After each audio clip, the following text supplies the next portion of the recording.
এখানে multi party system, কোন party election করবে কোন পার্টি করবে না সম্পূর্ণ তার পার্টির সিদ্ধান্ত।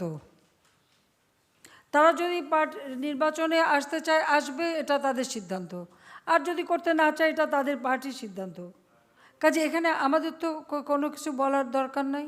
তারা যদি সত্যি নির্বাচন করতে চায় তারা নির্বাচনে আসবে, আর যদি তাদের সিদ্ধান্ত হয় করবে না তো করবে না।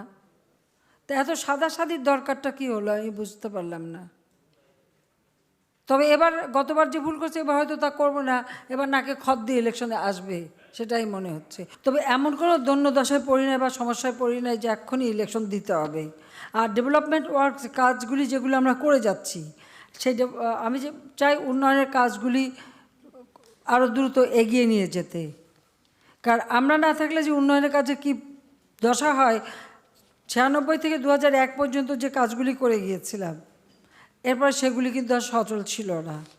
2008 নির্বাচনে 2009 সরকার গঠন করার পর 2009 থেকে 2017 পর্যন্ত যে উন্নয়ন আমরা করেছি, আমি চ্যালেঞ্জ দিতে পারি যে এত অল্প সময়ের মধ্যে এভাবে একটা দেশে এত অবকাঠামোগত বলেন, বিদ্যুৎ বলেন, যা যেদিকেই আপনি তাকান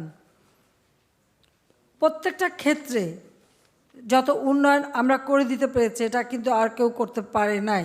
সৌদিতে যে বিশাল শপিং মল সব কিছু সম্পদ পাওয়া গেছে, এবং এটা তো আমরা কিছু করিনি, এটা বিদেশ থেকেই সংবাদটা এসছে।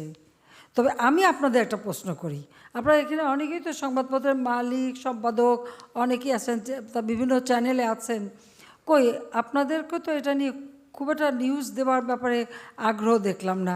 রহস্যটা কী? এই রহস্যটা কি? আপনারা কি ওখানে বিনা পয়সায় শপিং করার কোনো কার্ড পেয়েছেন যে কেউ মানে এই নিউজটাই দিতে পারলেন না? আচ্ছা, আমি যদি জিজ্ঞাসা করি যে সাপোজ এই ধরনের নিউজ যদি আমার ব্যাপারে হতো বা আমার পরিবারের ব্যাপার হতো, আপনারা তো হুমড়ি খেয়ে পড়তেন। আমাদের অপরাধ কি? আমরা মুক্তিযুদ্ধের সপক্ষ শক্তি, আমরা দেশ স্বাধীন করেছি। আর খালেদা জিয়া সব কিছুতে মাপ পায় কেন?